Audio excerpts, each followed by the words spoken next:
मित्रांनो नमस्कार. सकाळी उठल्यावर अनेकांना असं वाटतं की अंगात अजिबात ताकद नाही, काहीच करावंसं वाटत नाही आणि 10 पावलं चाललं तरी दम लागतो. विशेषतः वय 45-50 ओलांडल्यानंतर ही भावना अधिक तीव्रपणे जाणवू लागते. पूर्वी सहजपणे पार पडणारी कामं आता जड वाटू लागतात. हातपाय आखडल्यासारखे होतात, गुडघ्यांमध्ये कडकपणा जाणवतो आणि शरीर कायम थकल्यासारखं भासतं. दिवसाची सुरुवातच जड झाली की पूर्ण दिवसावर त्याचा परिणाम होतो आणि नकळत आत्मविश्वासही कमी होत जातो. आणि मित्रांनो, ह्या सगळ्यामध्ये सगळ्यात मोठी चूक आपण काय करतो तर हे सगळं वयाचंच आहे असं म्हणून दुर्लक्ष करतो. वाढत्या वयासोबत थकवा येणं स्वाभाविक असलं तरी सततची कमजोरी, पायामध्ये ताकद न राहणं किंवा अंगात जीव नसल्यासारखं वाटणं हे नुसतं वयाचंच लक्षण नाही. शरीर आपल्याला काहीतरी सांगायचा प्रयत्न करत असतं, पण आपण काही त्याकडे लक्ष देत नाही. मात्र आजचा हा विषय शेवटपर्यंत समजून घेतला तर तुमचा हा विचार नक्कीच बदलू शकतो. मित्रांनो, 50 नंतर शरीर थकण्यामागे एकच कारण नसतं. बहुतेक वेळा अनेक गोष्टी एकत्र येऊन ही अवस्था निर्माण होते. स्नायूंना योग्य पोषण मिळत नाही, शरीरातील आवश्यक मिनरल्स आणि जीवनसत्वांची कमतरता वाढते, पचनशक्ती कमजोर होते, झोप पूर्ण होत नाही आणि सर्वात महत्त्वाचं म्हणजे शरीरात आतून ऊर्जा तयार होण्याची प्रक्रिया मंदावते. हे सगळं हळूहळू होत असल्यामुळे आपल्याला लगेच लक्षातही येत नाही, पण त्याचा परिणाम मात्र रोजच्या जीवनावर स्पष्टपणे दिसू लागतो. याच कारणांमुळे चालताना पाय जड वाटतात, उठता बसताना गुडघ्यांमध्ये दुखणं जाणवतं, हातात थरथर येते, मन सतत अस्वस्थ राहतं आणि शरीरावर आळसाची चादर पसरल्यासारखं वाटतं. मित्रांनो, ही लक्षणं वेगवेगळी नसून एकमेकांशी जोडलेली असतात आणि ही सगळी चिन्ह शरीराच्या आतून येणाऱ्या कमजोरीकडे स्पष्टपणे इशारा करत असतात. वेळेत योग्य पावलं उचलली तर ही कमजोरी कमी करणं आणि पुन्हा शरीरात ऊर्जा निर्माण करणं नक्कीच शक्य आहे. मित्रांनो, काही महिन्यांपूर्वी मला एका अतिशय अनुभवी आणि ज्येष्ठ आयुर्वेद तज्ज्ञांना भेटण्याची संधी मिळाली होती. त्यांचं वय जवळपास 85 वर्षांच्या आसपास होतं, पण त्यांचं चालणं, बोलणं, डोळ्यांतली चमक आणि स्मरणशक्ती पाहून कुणालाही आश्चर्य वाटेल अशी परिस्थिती होती. ना हातात काठी, ना चेहऱ्यावर थकव्याची रेषा आणि रोजच्या आयुष्यामध्ये कोणत्याही प्रकारच्या औषधांवर त्यांना अवलंबून राहावं लागत नव्हतं. हे सगळं पाहून माझ्या मनात एकच प्रश्न निर्माण झाला. मी त्यांना थेट आणि प्रामाणिकपणे विचारलं, या वयातही तुमच्यामध्ये एवढी ताकद आणि ऊर्जा कशी काय टिकून आहे? माझा हा प्रश्न ऐकून ते शांतपणे हसले. त्यांच्या ते हास्यामध्ये अनुभवाची शिदोरी होती. त्यांनी फार मोठं प्रवचन दिलं नाही, ना कुठल्या महागड्या औषधांचं नाव घेतलं. उलट अगदी साध्या शब्दांमध्ये त्यांनी एका वाक्यात सांगितलं जे मला आजही आठवतं. ते म्हणाले की खरी शक्ती कुठल्याही महागड्या गोळीमध्ये किंवा टॉनिकमध्ये नसते, ती आपल्या रोजच्या सवयींमध्ये लपलेली असते. मित्रांनो, त्यांच्या ह्या एका वाक्यानं मला खूप विचार करायला लावलं. कारण आपण थकवा आला की लगेच औषधांकडे धाव घेतो, पण शरीराला रोज काय देतो याकडे मात्र फारसं लक्ष देत नाही. त्यानंतर त्यांनी मला एक अतिशय सोपा, घरच्या घरी करता येणारा आणि कोणताही खर्च न लागणारा उपाय सांगितला. हा उपाय ऐकायला अगदी साधा वाटत असला तरी योग्य पद्धतीने आणि नियमित केल्याने तो शरीराला आतून बळकट करतो, ऊर्जा वाढवतो आणि वाढत्या वयातही ताकद टिकवून ठेवायला मदत करतो. मित्रांनो, हा उपाय ऐकायला जितका साधा आहे तितकाच तो प्रभावी देखील आहे. कारण हा उपाय ना महागडा आहे, ना शरीराला हानी पोहोचवणारा आहे. उलट तो पूर्णपणे सुरक्षित असून घरात सहज मिळणाऱ्या गोष्टींवर आधारित आहे. अनेकांना वाटतं की ताकद वाढवण्यासाठी मोठे टॉनिक, इंजेक्शन्स किंवा महागडी सप्लिमेंट्स घ्यावी लागतात, पण प्रत्यक्षात शरीराला आतून बळकट करण्यासाठी अशा गोष्टींची गरजच नसते. योग्य पद्धतीने आणि सातत्याने केल्याने या उपायाचा परिणाम शरीरावर नक्कीच जाणवू लागतो. या उपायाचं सगळ्यात महत्त्वाचं वैशिष्ट्य म्हणजे यामध्ये फक्त 2च पदार्थ वापरले जातात आणि तेही ठराविक वेळेला, तसेच योग्य पद्धतीने. काहीही अवघड नाही, काहीही जड नाही आणि कोणत्याही प्रकारचा खर्च नाही. नियमितपणे हा उपाय केल्याने शरीरामध्ये हळूहळू ऊर्जा वाढू लागते, थकवा कमी होतो आणि पायामध्ये, हातामध्ये ताकद येण्याची जाणीव होते.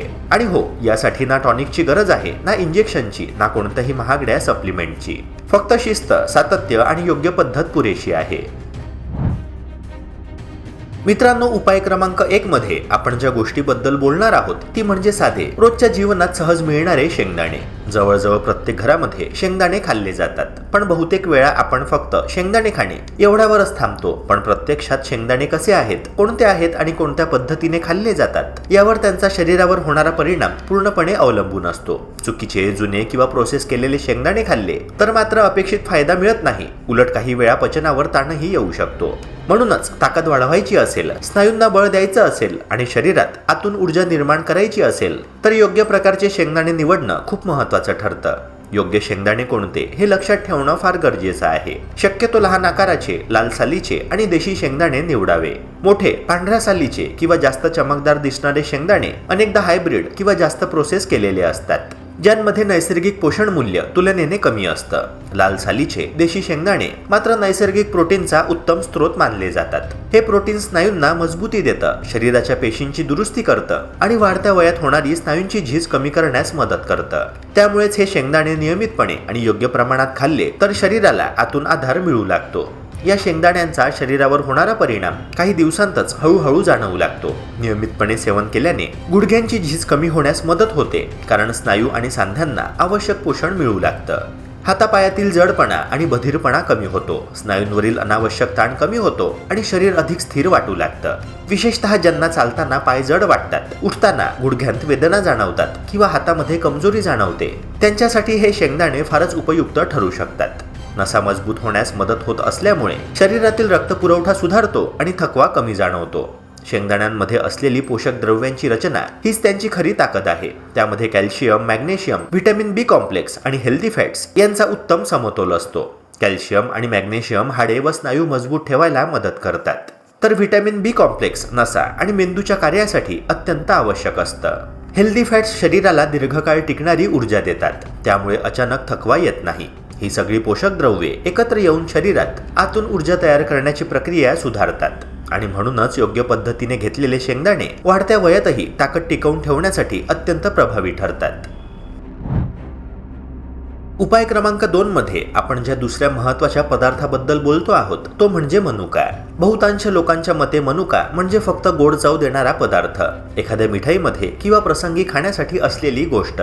पण मित्रांनो, प्रत्यक्षात मनुका हे शरीरासाठी एक अतिशय प्रभावी आणि नैसर्गिक टॉनिक आहे. विशेषतः वाढत्या वयामध्ये जेव्हा शरीराची ऊर्जा कमी होते, रक्ताची पातळी घटते आणि सतत थकवा जाणवतो, तेव्हा मनुका शरीराला आतून बळ देण्याचं काम करतात. कोणताही साईड इफेक्ट न देता हळूहळू पण स्थिरपणे शरीराची ताकद वाढवण्याची क्षमता मनुक्यांमध्ये असते. मनुक्यांचा सगळ्यात मोठा फायदा म्हणजे ते रक्त वाढवण्यास मदत करतात. रक्ताची पातळी योग्य असेल तर शरीरातील प्रत्येक ऑर्गनला पुरेसा ऑक्सिजन मिळतो, ज्यामुळे थकवा कमी होतो आणि चालताना किंवा काम करताना दम अजिबात लागत नाही. याचबरोबर मनुका हृदयासाठीही खूप उपयुक्त मानला जातो. ते हृदयाच्या स्नायूंना बळ देतात, रक्तप्रवाह सुधारतात आणि हृदयावरचा अनावश्यक ताण कमी करायला मदत करतात. त्यामुळे वय वाढल्यानंतरही हृदयाची कार्यक्षमता टिकून राहण्यास मदत मिळते. मित्रांनो, मनुका पचन संस्थेसाठी सुद्धा फारच फायदेशीर आहे. नियमितपणे मनुका घेतल्याने पचन सुधारतं, बद्धकोष्ठतेची समस्या कमी होते आणि पोट हलकं वाटायला लागतं. मित्रांनो, जेव्हा पचन नीट असतं तेव्हा शरीरामध्ये पोषक द्रव्यांचं शोषण योग्य प्रकारे होतं आणि आपोआपच ऊर्जा वाढू लागते. याशिवाय मनुका झोप शांत करण्यास मदत करतात. अनेकांना वाढत्या वयामध्ये झोप न लागणं, मध्येच जाग येणं किंवा मन अस्वस्थ राहणं यांसारख्या समस्या भेडसावू लागतात. अशा वेळी मनुका मज्जासंस्थेला शांत करतात आणि नैसर्गिकरित्या झोपेची गुणवत्ता सुधारतात. मित्रांनो, मनुक्यांचा आणखी एक महत्त्वाचा फायदा म्हणजे ते तणाव कमी करतात आणि मन शांत ठेवायला मदत करतात. विशेष म्हणजे मनुका साखर न वाढवता शरीराला ऊर्जा देतात, ज्यामुळे मधुमेहाची भीती असलेल्या लोकांनाही ते योग्य प्रमाणात सुरक्षितपणे घेता येते. तसेच रक्तदाब असणाऱ्यांसाठीही मनुका सामान्यतः सुरक्षित मानले जातात, कारण ते शरीरावर अचानक ताण न आणता हळूहळू ऊर्जा देतात. म्हणूनच शेंगदाण्यांसोबत मनुका योग्य पद्धतीने आणि नियमितपणे घेतले तर वाढत्या वयात येणारी कमजोरी, थकवा आणि अंगात जीव नसल्यासारखी भावना हळूहळू कमी होत जाऊ शकते. मित्रांनो, हा उपाय प्रभावी ठरायचा असेल तर कधी आणि कशा पद्धतीने घ्यायचा हे आधी समजून घेणे महत्त्वाचं आहे. अनेकदा आपण चांगली गोष्ट चुकीच्या वेळेला किंवा चुकीच्या पद्धतीने घेतो आणि मग फरकच पडला नाही असे म्हणतो. प्रत्यक्षात दोष उपायाचा नसतो तर आपल्या पद्धतीचा असतो. त्यामुळे ह्या 2 साध्या गोष्टी योग्य वेळेला घेतल्या तरच त्याचा संपूर्ण फायदा शरीराला मिळतो. सर्वप्रथम रात्रीची तयारी खूप महत्त्वाची आहे. रात्री झोपण्यापूर्वी एका वाटीमध्ये 1 मूठभर शेंगदाणे घ्या आणि त्यासोबत 10 ते 12 मनुके घ्या. हे दोन्ही स्वच्छ पाण्याने नीट धुवून घ्या आणि मग साध्या स्वच्छ पाण्यामध्ये पूर्णपणे भिजत ठेवा. रात्री पाण्यात भिजवल्यामुळे शेंगदाणे आणि मनुक्यांमधील पोषक तत्वे सक्रिय होतात, त्यांचा कडकपणा कमी होतो आणि सकाळी ते पचायला खूप सोपे होतात. यामुळे शरीरावर कोणताही ताण न येता पोषण आतून काम करायला सुरुवात करतं. सकाळी उठल्यानंतर लगेच काहीही खाण्यापूर्वी सर्वप्रथम 1 ग्लास साधं पाणी प्या. त्यानंतर हे भिजवलेले शेंगदाणे आणि मनुके हळूहळू नीट चावून खा.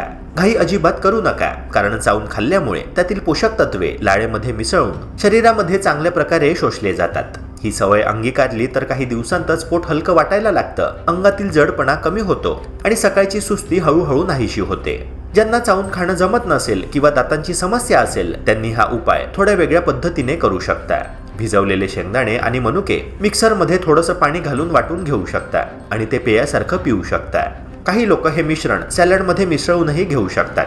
पण एक गोष्ट आवर्जून लक्षात ठेवा की यामध्ये दूध, साखर किंवा मीठ अजिबात घालायचं नाहीये, कारण ह्या गोष्टी मिसळल्यास या उपायाचा मूळ फायदा कमी होऊ शकतो. योग्य पद्धतीने नियमितपणे हा उपाय केल्याने शरीरामध्ये नैसर्गिक ऊर्जा वाढताना तुम्हाला नक्कीच जाणवते.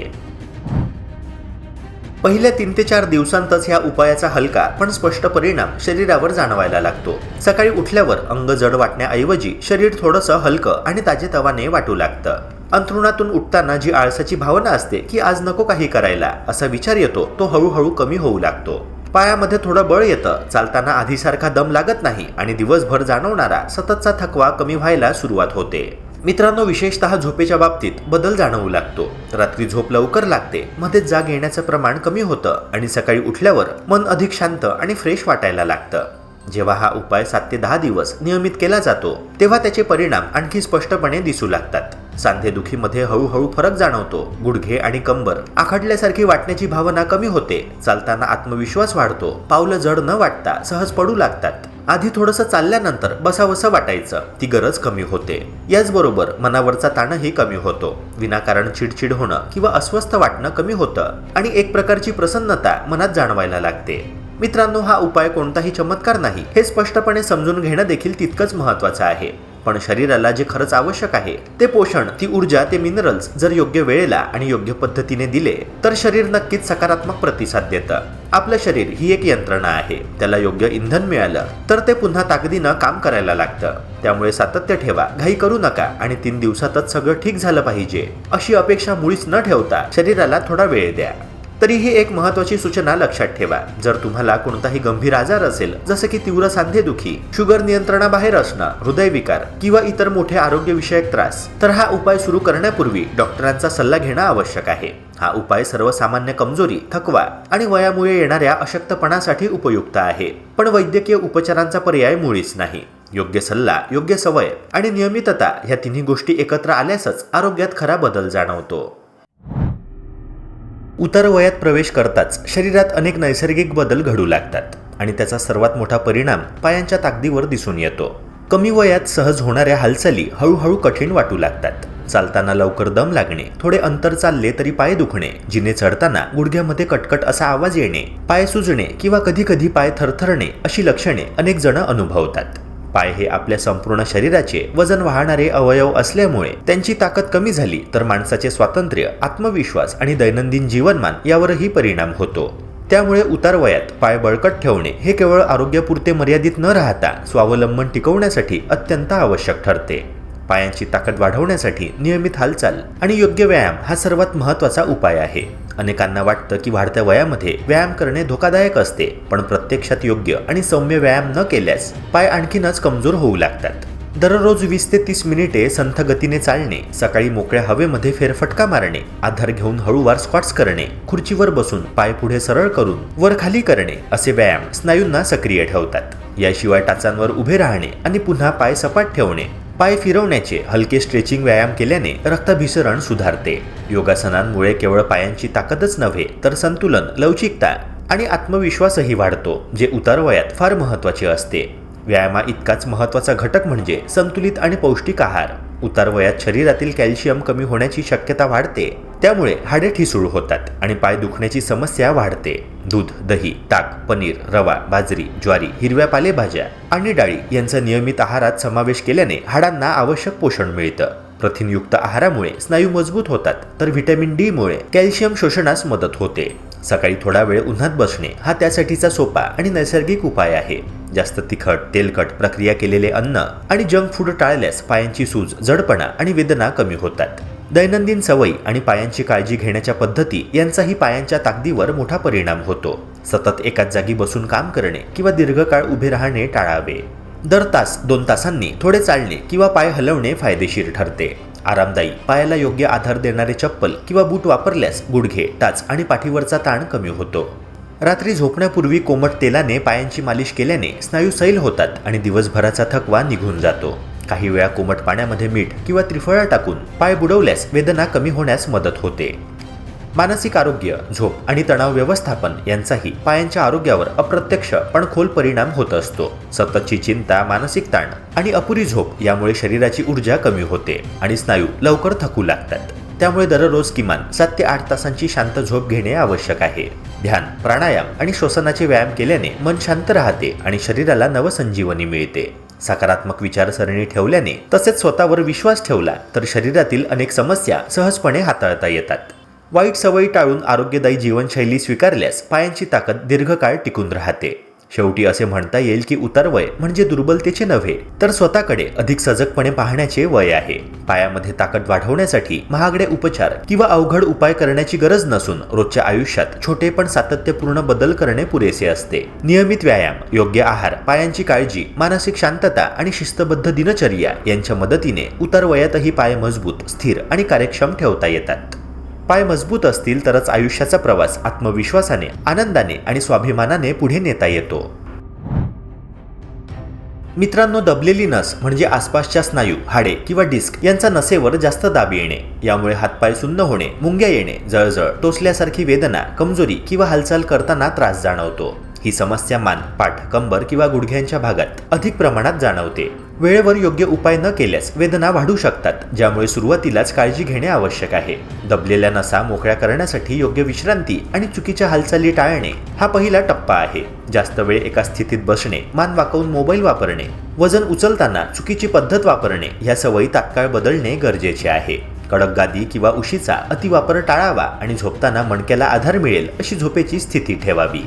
काही दिवस त्या भागावर जास्त ताण न देता विश्रांती दिल्यास नसेवरील दाब कमी होण्यास मदत होते. हलके स्ट्रेचिंग आणि फिजिओथेरपी व्यायाम नसा मोकळ्या करण्यासाठी अत्यंत उपयुक्त ठरतात. मान, खांदे, पाठ किंवा कमरेचे सौम्य स्ट्रेचिंग केल्याने स्नायू सैल होतात आणि नसेवरील दाब कमी होतो. उदाहरणार्थ, मान हळूहळू उजवी डावीकडे वळवणे, खांदे फिरवणे, पाठीचा कणा सरळ ठेवून पुढे मागे वाकणे असे व्यायाम फायदेशीर असतात.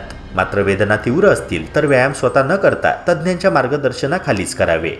हॉट अँड कोल्ड थेरपी म्हणजेच उष्ण आणि थंड उपचार यांचाही चांगला फायदा होतो. सुरुवातीला सूज आणि जळजळ कमी करण्यासाठी थंड पाण्याची पिशवी 10 ते 15 मिनिटे ठेवावी. त्यानंतर कोमट पाण्याची पिशवी किंवा गरम पाण्याचा शेक दिल्यास रक्ताभिसरण सुधारते आणि स्नायू सैल होतात.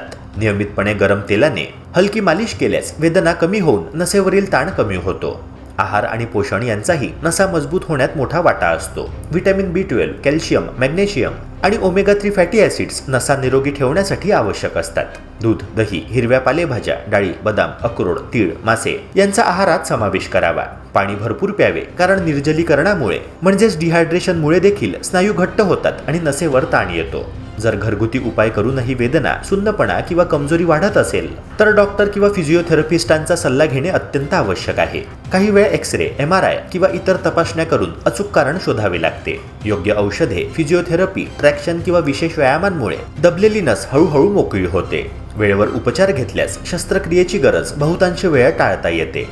मित्रांनो, थोडक्यात सांगायचं झालं तर दबलेल्या नसा मोकळ्या करण्यासाठी संयम, नियमित काळजी आणि योग्य जीवनशैली हेच खरे उपाय आहे. शरीराचे संकेत ओळखा, वेदना दुर्लक्षित करू नका आणि वेळेवर योग्य पावले उचला. ह्या सर्व गोष्टी केल्याने नक्कीच आराम मिळू शकतो. मित्रांनो, जर हा व्हिडिओ तुम्हाला उपयोगी वाटला असेल तर लाईक करा, शेअर करा आणि चॅनलला सबस्क्राईब करायला विसरू नका. भेटूया पुन्हा एका नव्या व्हिडिओसह. जय हिंद, जय महाराष्ट्र.